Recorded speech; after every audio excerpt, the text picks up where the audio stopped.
right. Yeah, so my name is Ryan Jones. I'm Director of Software Engineering on the DMS side.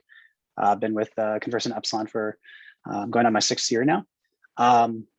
We moved to Docker several years ago, and the full container orchestration using Docker Swarm.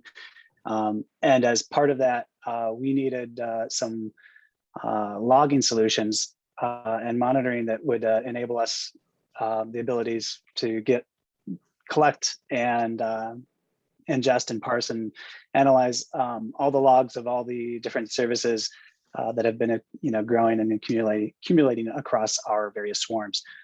So today we have we have 60 plus hosts and running hundreds and hundreds of services, containers in various swarms. We have 8 different swarms.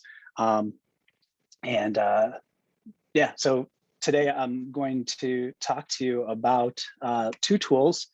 But first, oh, are you seeing this? Hold on, let me move this out of here. Sorry. Okay. First, I'm going to talk about your journey as you are starting your decision making on choosing a tool, a logging solution. Maybe you're starting new projects, new teams, or you have something existing and you're just not happy with it, or times have changed, and there's newer tools out there. So some choices that you have is you're going to either choose something that's open source or proprietary. Open source obviously being free, and proprietary is going to be more costly. And then there's some gray area in between where some solutions offer freemium models, right? You can start off for free and go to paid solutions. Your next choice is whether or not you're going to host it on-prem or choose a SaaS solution. Again, this might be a choice of cost. On-prem, do you have the hardware and resources and capacity to not only set up, but to maintain an infrastructure solution? And then for a SaaS model, do you have the money to throw at it? Does the solution support the log types and ingestion that you need? Do you have Windows event logs, Linux logs, application logs, access logs, et cetera, right? How easy is it to ingest those logs? Do you have to do ETLs as part of your log ingestion, or is that built into it? What kind of features and customizations are required? Do you require security and access control, machine learning? How customized does your team or organization need to make the solution? And dashboards and alerts, how advanced can you make your dashboards? Are they going to go up on, projection, or, TVs or monitors? The alerts, does it have integrations with PagerDuty, Teams, email, et cetera? And speed and scale, right? When you start off small, it's going to be fast without a doubt. But as you grow and throw more data into it, more and more and more, how does the solution scale? So I'm going to be talking about these 2 stacks, Prometheus and Elastic. Both of these we rely on heavily, and I'm going to talk about each one, its history, and then as well as how we use them. First up, Prometheus. Prometheus is a complete monitoring and alerting toolkit. It's self-contained. With one container, you can spin up Prometheus server, and just collect logs and do analysis right there on your local machine, all with one container run. It was originally developed at SoundCloud. So SoundCloud was moving to microservices, and they were had hundreds of services, and they didn't have a solution. I think they were using Graphite at the time, and it just was not working for them for the scale that they were going toward. So they in-house developed Prometheus. And from the start, from the very beginning, when they first developed it, they developed it to be 100% open source.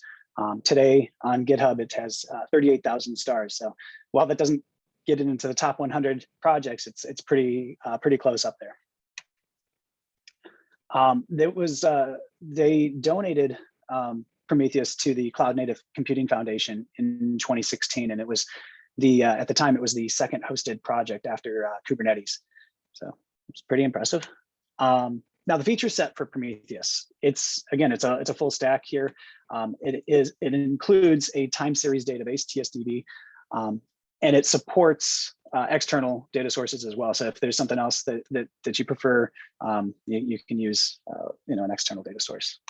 The data model is multidimensional. And this is very important for microservices and highly available systems. So you can have a key, it's a key value pair. And the key itself can have multiple dimensions on it. So you have, maybe it's an environment, or maybe it's, a method for request type, right? You can slice and dice your data as you need to.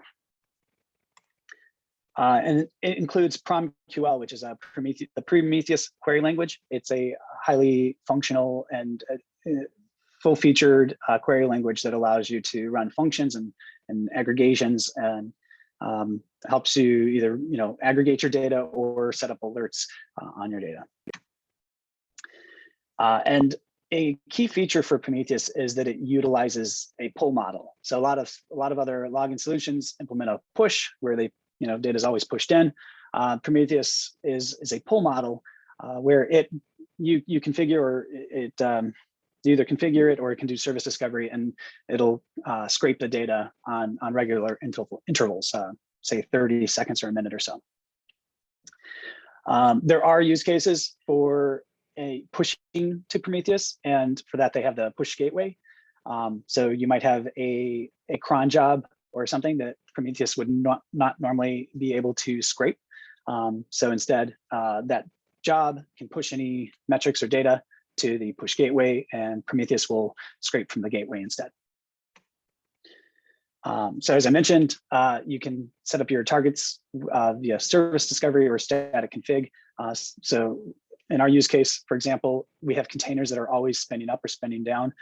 So that's kind of the service discovery aspect. We have exporters that are, we're using cAdvisor for our exporter there, and we're collecting any container metrics data as it's discovered.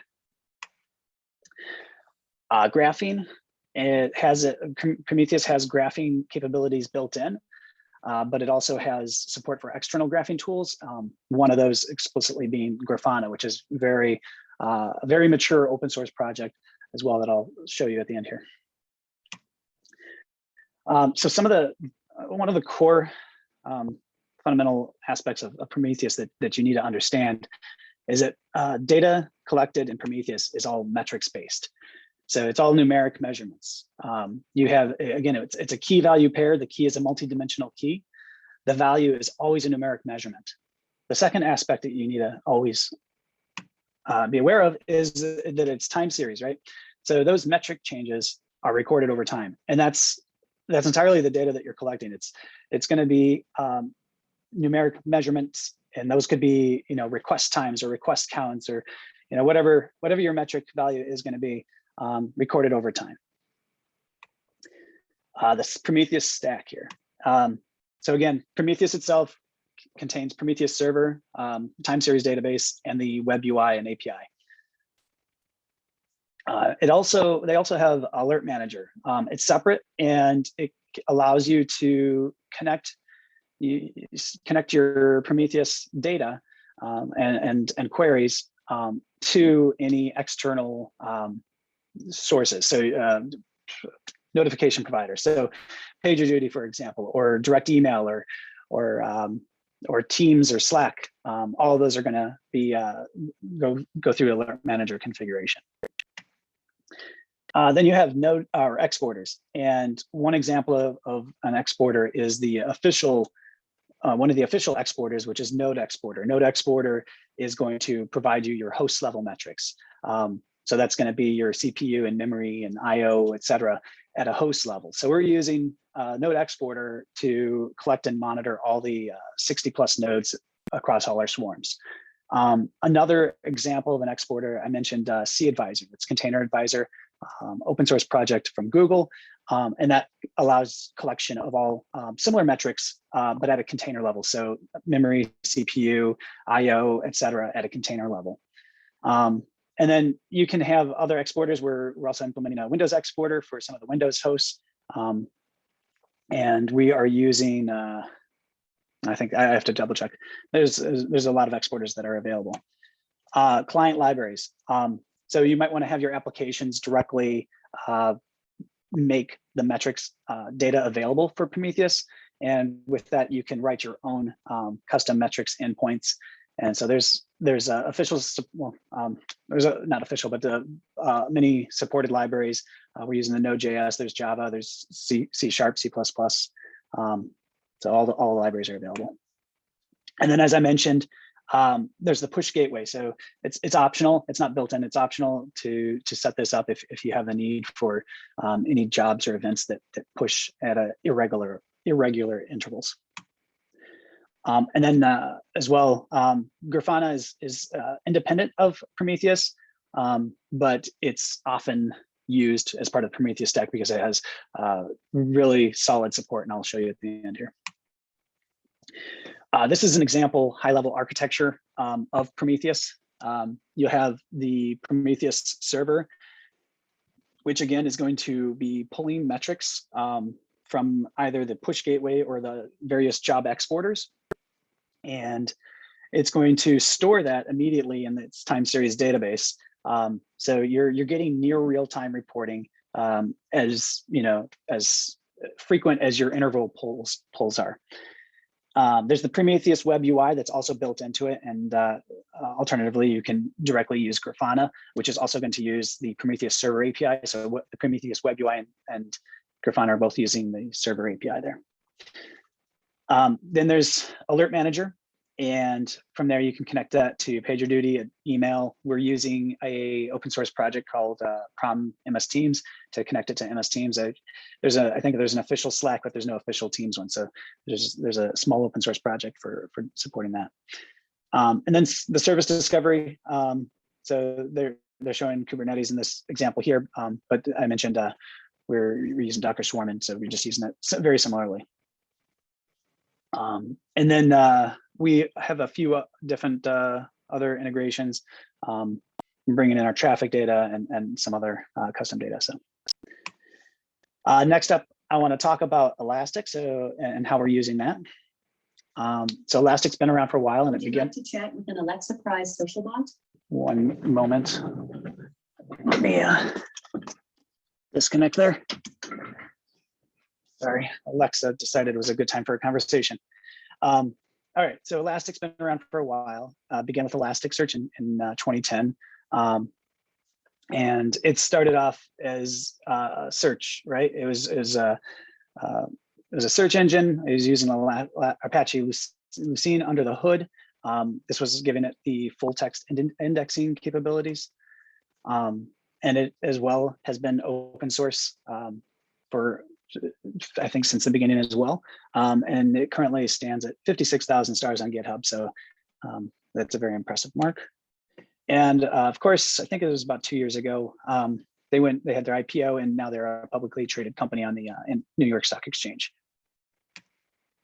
So some of the features for Elastic, again, it is a full text search. So this is powerful for application logs.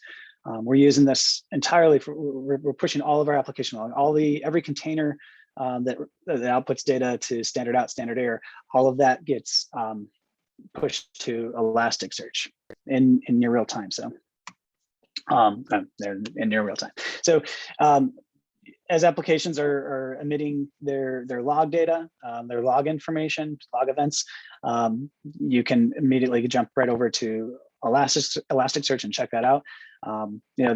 This is very critical for our microservice infrastructure, where you might have 3 container instances running on any given node. So you're not going to be able to, remote onto that host or connect to it via Portainer or some other tool and get a collection of all of your container logs in one place. This is the solution that we provide to collect all of your data and aggregate it, from all of your services and containers.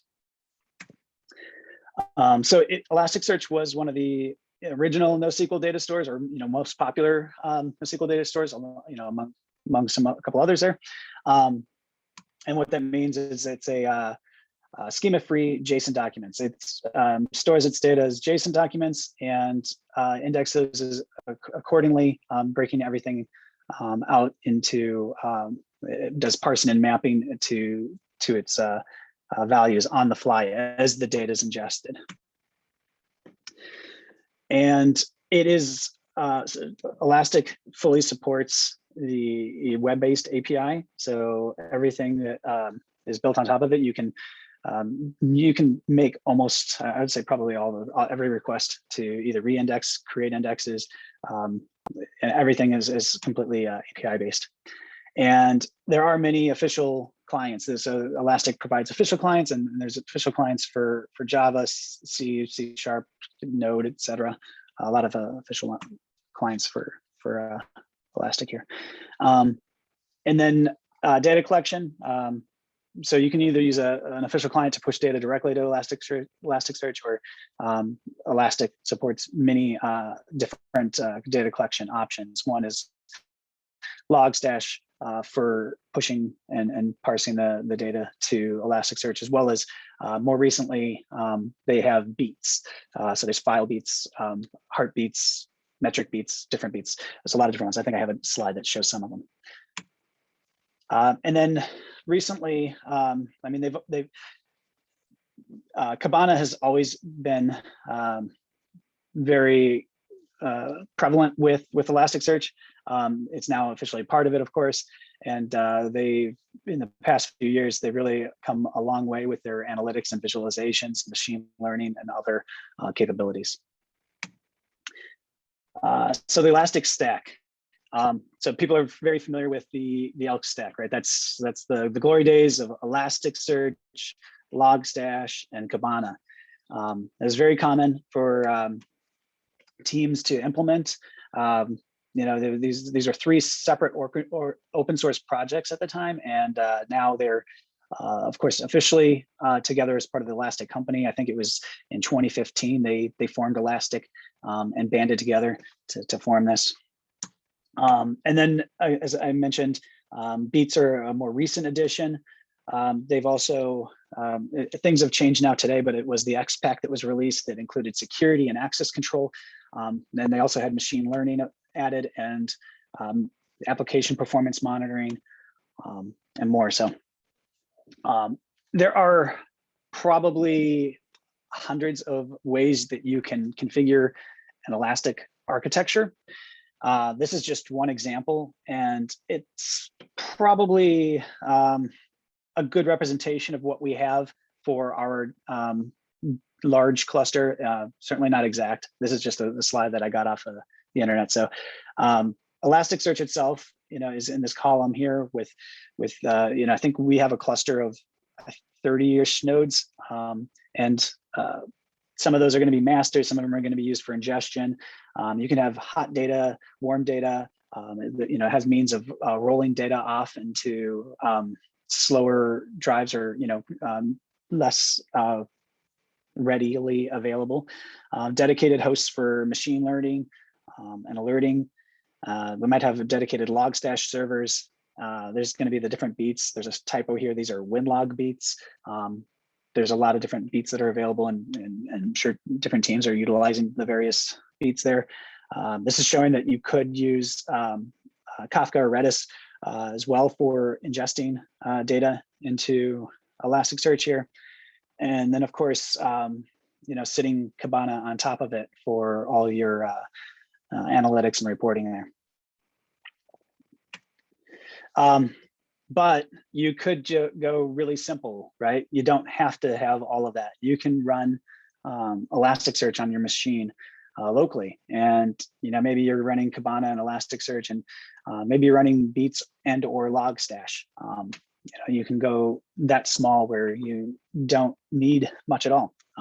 In fact, you know, Beats and Logstash are well, I guess yeah, we'd be using FileBeat. So what we're using FileBeat in containers, attaching to the Docker socket, and just outputting all container log data directly to Elasticsearch. So we're using the BEK route. So that's what I have for slides here. I want to jump into a quick demo of some of the tools here. I forgot, you can't go full screen and switch tabs. So Prometheus here, this is showing off that we have configured a lot of different alerts. So you can set up queries and do have alerts trigger. You can decide whether or not these are going to push to Alert Manager and push beyond that. I think so some of these are warns if they're critical. We have those alert to our Teams channels. Here's Grafana, and this is showing you can connect it. You can Grafana with Grafana. You can connect to many different data sources. Prometheus being one of them. So by connecting to a Prometheus data source, it gives you the ability to directly write your query, but also it provides IntelliSense, which is something that Prometheus itself doesn't even provide. So this Grafana is providing an extra level of usability here.